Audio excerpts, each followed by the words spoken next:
जय जय शिवधारा। इंसान कर्म किए बगैर रह नहीं सकता। कर्म तो करना ही पड़ेगा। कर्म का फल भी जरूर मिलेगा।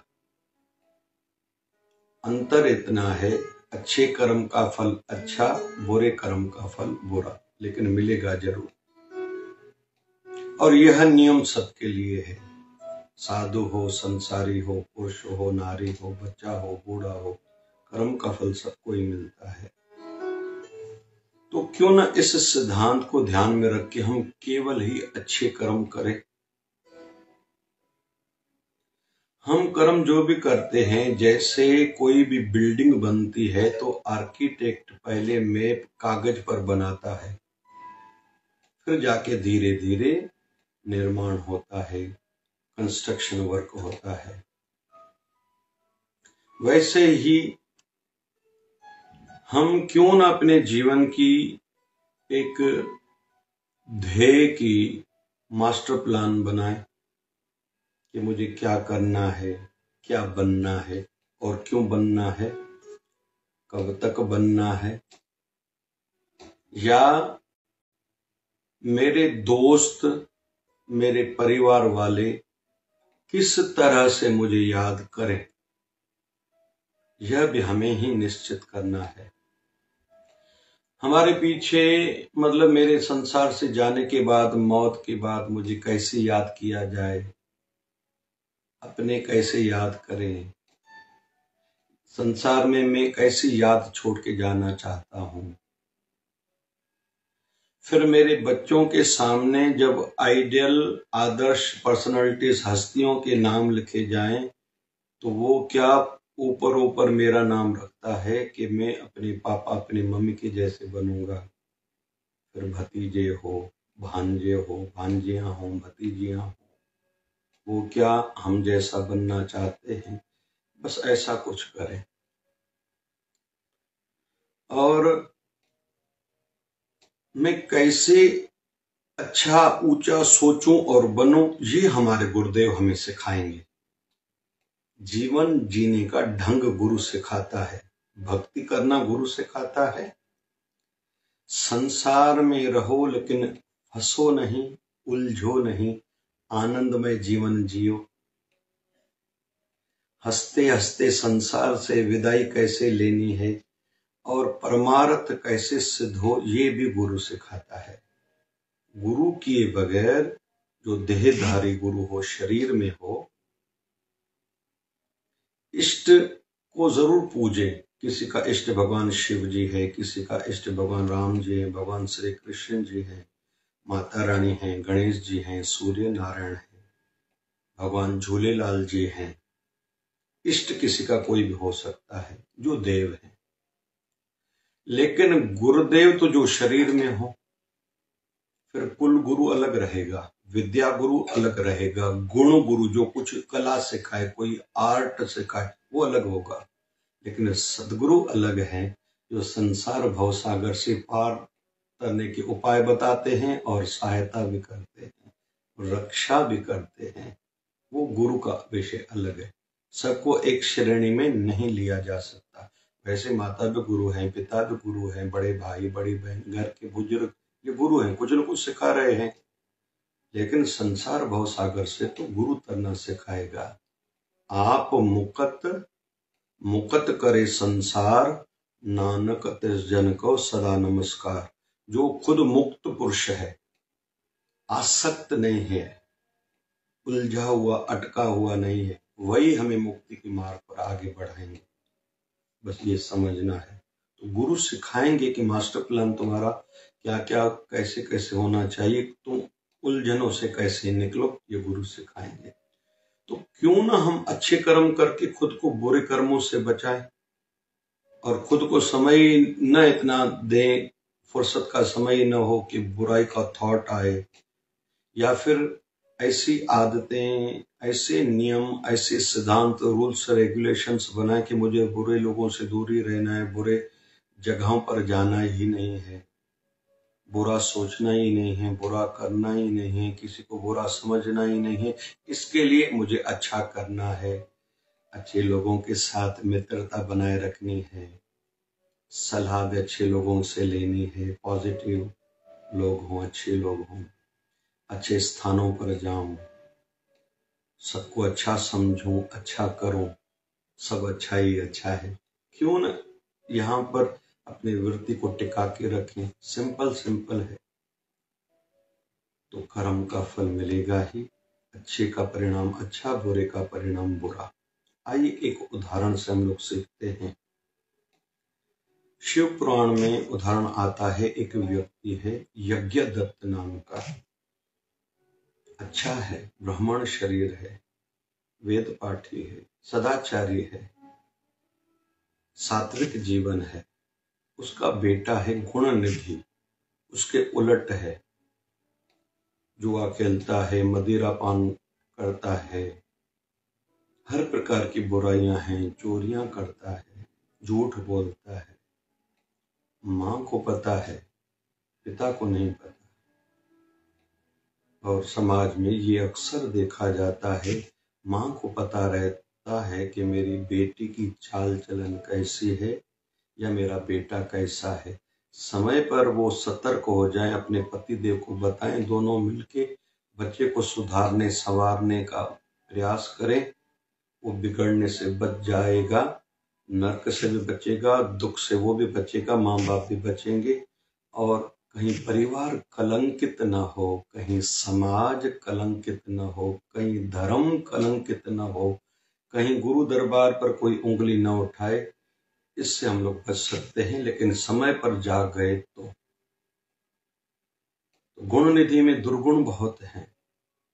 पिता को पता चला, दुखी हुआ, धर्मपत्नी से पूछा, तुम्हें पता था? उसने हाँ कहा। पीड़ा और बढ़ी,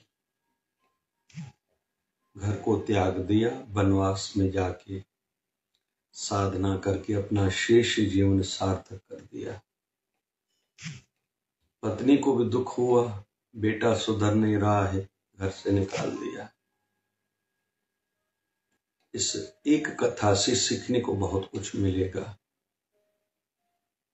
भूखा है, प्यासा है, पहनने को कुछ नहीं, रहने के लिए जगह नहीं, इधर उधर भटक रहा है, कई दिनों से भूखा है। युगायुग महाशिवरात्रि का दिन है। इसको विचार आया, गांव के बाहर जो शिव मंदिर है, वहां लोग आएंगे पूजा के लिए, प्रसाद चढ़ाएंगे, मुझे भी खाने को मिलेगा। यह भाव से जाके मंदिर में छुप गया। शिवालय में लोग आए, अलग अलग प्रकार के प्रसाद लाए, शिव जी के सामने रखे भोग लगाने के लिए कि फिर हम लोग प्रसाद पाएंगे। प्रसाद मंदिर में, शिवालय में, देवालय में, गुरु स्थान पर जरूर लेके जाना चाहिए। अच्छी क्वालिटी हो, जो खुद को अच्छा लगे, और हर बार अलग अलग प्रकार का भोग लगाना चाहिए, क्योंकि जैसा भी दान करेंगे हमें वैसा ही मिलता है। कपड़े का दान करेंगे इस जन्म में, और आने वाले जन्मों में कपड़ों का सुख मिलेगा। अन्न दान करेंगे, कभी भूखा नहीं, किसी भी जोड़े में हम नहीं रहेंगे। जल का दान करना चाहिए, छाता का, औषधि का जरूर दान करना चाहिए। दवाइयों का, मरीजों को दवाइयां लेके दे कि हमारे घर में जिसको भी बीमारी है, जैसे वो जल्दी कम हो जाए। एक तो घर में दवाइयां इधर उधर बिखरी हुई न पड़ी हो, एक ही जगह पर हो सके तो नॉर्थ की दिशा में बीच में कहीं ड्रावर में एक ही जगह पर दवाइयां रख ले, या जिस व्यक्ति के डब्बे में नाम लिख के उसकी दवाइयां केवल उधर हो, बिखरी हुई नहीं होनी चाहिए। तो घर से दवाइयां जाती, मतलब बीमारियां कम होती है। एक काली मिर्च ओम नमः शिवाय बोलते हुए शिवलिंग पर चढ़ाएं, घर से जल लोटी लेके जाएं एक काली मिर्च, तो इससे भी शरीर के रोग कम होते हैं। एक बूंद सरसों के तेल की शिवलिंग पर चढ़ाएं 40 दिन तक, इससे भी शरीर के रोग और पीड़ाएं कम होती है। किसको कैंसर है, कोई बड़ी बीमारी है, भले बीमारी नहीं उतरेगी लेकिन पीड़ा कम होगी। एक बेल पत्र भी जरूर चढ़ाएं, शिव जी की कृपा होती है। भक्ति भी बढ़ती है, समृद्धि भी बढ़ती है। और पहले वाले उपायों से हमने सुना, पीड़ा भी कम होती है। छुप गया शिव मंदिर में भक्त गण आए, कथा करी शिव पुराण की, कीर्तन किया ओम नमः शिवाय का, दिन भर आरतियां करी। ये चाहता नहीं था, ये तो लालच से बैठा था मुझे प्रसाद खाना है, लेकिन अनचाहे अनजाने में सब सुन रहा था। वैसे इंतजार कर रहा था, ये पूरे करें, हमें मुझे प्रसाद मिले, मैं भागू। लेकिन दिन भर कीर्तन चला, रात भर भी कीर्तन चला।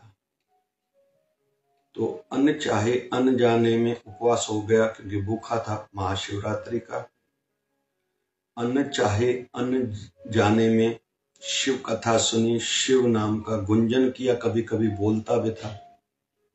फिर सवेरे जब 2-3 बजे लोग धीरे धीरे सोते गए, सवेरे जब ब्रह्म मुहूर्त में ये बाहर आया, शिव मूर्ति के सामने, भगवान शिव की प्रतिमा के सामने जो पदार्थ पड़े थे, वहां दीप जल रहा था। तो उसकी बाती थोड़ी कम होने लगी थी, तो रोशनी कम हो गई थी। तो शरीर के कपड़े से कपड़ा फाड़ के उसकी बाती बनाई कि मुझे जैसे सब देखने में आए, मतलब दीपदान तो हो गया। अभी एक लड्डुओं का थाल उठाया है, जैसे लेके भागने लगा कि ये मैं खाऊं। जो सोए हुए थे भक्तगण, उसमें से किन को ठोकर लगी, गिर गया, लोग जाग गए, चोर चोर करके इसको मारने पीटने लगे, यहां तक कि इसकी मृत्यु हो गई। दूसरे जन्म में वो कलंग राज के राजा इंद्रदुमन का बेटा दम बना। शिव में आस्था थी, क्योंकि मृत्यु हुई थी शिव मंदिर में। दीप जगाता था, आगे चल के वो दम राजा बना। दीप बहुत जगाता था शिवालय में, शिवालय बहुत बनाए, सबको कहा हर कोई शिव मंदिर में दीप जरूर जगाएगा, और करोड़ों दीप इसके कहने के माध्यम से जगते थे शिव मंदिर में। परिणाम के रूप में यह दूसरे जन्म में कुबेर बना। शिव जी की कृपा हुई, राजी हुए इस पर।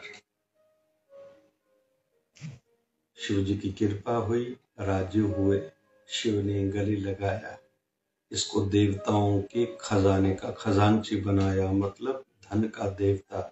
हम दीपावली में गणेश जी की उपासना करते हैं, हम दीपावली में माँ लक्ष्मी की उपासना करते हैं, सरस्वती आदि, फिर कुबेर की भी पूजा करते हैं। फिर यहाँ तक शिव जी तृप्त नहीं हुए और देना चाहते थे, तो इसको एक अलकापुरी बना के दी, अलग एक लोक। फिर शिव जी को ऐसे लगा ये मेरे नजदीक रहे, मेरे पास आता जाता रहे, और मेरी भी दृष्टि इसके ऊपर पड़े। तो नजदीक था कैलाश पर्वत, उस पर शिव जी ने वास किया कि मैं सदैव जैसे तेरे समीप, तेरे नजदीक रहूं। कैलाश पर्वत और अलकापुरी नजदीक है। शिव जी की भावना थी कि जैसे ये कुबेर मेरे पास आता जाता रहे, और मेरी दृष्टि कैलाश पर्वत से इस कुबेर पर बनी रहे। तो इतने दयालु हैं मेरे शिव जी। तो कुबेर भगवान पर इतनी कृपा क्यों हुई? पहले तो जाने अनजाने, चाहे अनचाहे, उसने महाशिवरात्रि का उपवास रखा। शिव मंदिर में दिन और रात्रि महाशिवरात्रि के दिन उसकी बीती। चाहे अनचाहे शिव कथा सुनी, शिव नाम सुना, कीर्तन सुना, और थोड़ा चाहे अनचाहे, जाने अनजाने गाया। और अंतिम बात, अपने कपड़े से बाती बना के दीप दान किया, और प्राण भी छूटे शिव मंदिर में। ये 7 संयोग अनजाने में, अनचाहे में हुए, लेकिन धन का देवता कुबेर बना। मतलब अच्छा कर्म कोई चाहे या न चाहे, जाने या अनजाने में करेगा, फल उसको जरूर मिलेगा। इतना भी मिल सकता है, हमें इस कुबेर कथा से सीखने को मिल रहा है। तो क्यों ना हम भी अच्छे कर्म करने की आदत सी बनाएं, घर में सिद्धांत बनाएं, नियम बनाएं, एक परंपरा फिर स्थापित करें। हमारे परिवार में ऐसा ही होगा। किसी का कोई मंगल कार्य है, भी घर में कोई न कोई हवन होगा, यज्ञ होगा, संत दर्शन, संत चरण पड़ेंगे, सत्संग कथा होगी, या भगवान न करे किसी की पुण्यतिथि है, कोई खराब कुछ हुआ है, कोई संसार से चला गया, या बड़ों की पुण्यतिथि है, फिर भी हम लोग कथा कराएंगे, सत्संग कराएंगे, दान पुण्य कराएंगे। जैसे हमारे शिवधारा राम रोटी चलती है, बहुत लोग आते हैं, बड़ों की पुण्यतिथि है, मेरे पिताजी की, मेरी माता की, उसके नाम से मैं रोटी कराना चाहता हूँ। हम लोग कहते हैं आके अपने हाथों से बांटो भी सही भैया, आश्रम में रोटी बनेगी, आप भली राशि दो, लेकिन बांटने के लिए खुद जाओ। आपके अंदर फीलिंग्स आएंगे, भाव आएगा, मैं अपने माँ बाप के नाम से दरिद्र नारायण में भोजन खिला रहा हूँ। जो हॉस्पिटल में आदिवासी आए हैं, उनके अटेंडेंट मरीजों को हॉस्पिटल में मिलती है, लेकिन वो बेचारे कहाँ खाए, कितने भूखे रहते हैं। तो अच्छा लगेगा। जन्मदिन बच्चे का या खुद का होटल में भले करो, लेकिन दूसरों को केवल खिलाओगे, पार्टियां करोगे, मदिरा पान मांस मच्छी से कुछ नहीं होने वाला। अपने हाथों से रोटी खिलाओगे तो आयु बढ़ेगी, आशीर्वादें मिलेंगी। इसलिए निवेदन है, महाशिवरात्रि का व्रत हर किसी को रखना चाहिए, शिव मंदिर में जाना चाहिए। एक दिन शिव मंदिर में, शिवालय में महाशिवरात्रि के दिन जाने से पूरे साल भर की पूजा करने का फल मिलता है। जैसे गुरु पूर्णिमा पर अपने गुरुदेव की पूजा करने से साल भर की पूजा करने का फल मिलता है, वैसे ही उपवास रखें महाशिवरात्रि के दिन, यथासंभव दीप दान करें, भोग लगाएं, कथा सुने, कीर्तन करें, शिव का दर्शन करें, आशीर्वाद पाएं, तो अच्छे कर्म का फल कभी भी अच्छा होगा। गुरुदेव सदगुरु स्वामी शिव भजन जी महाराज से प्रार्थना है कि हम सबको सुमति दे कि अच्छे ही कर्म करें, जैसे पुण्य भी मिले, सुख भी मिले, स्वर्ग भी मिले, मोक्ष भी मिले, और पापों से, दुखों से सहजता से हम बच जाएं। यह कुबेर कथा से हमने सीखा। जय जय शिवधारा, जय जय शिवधारा।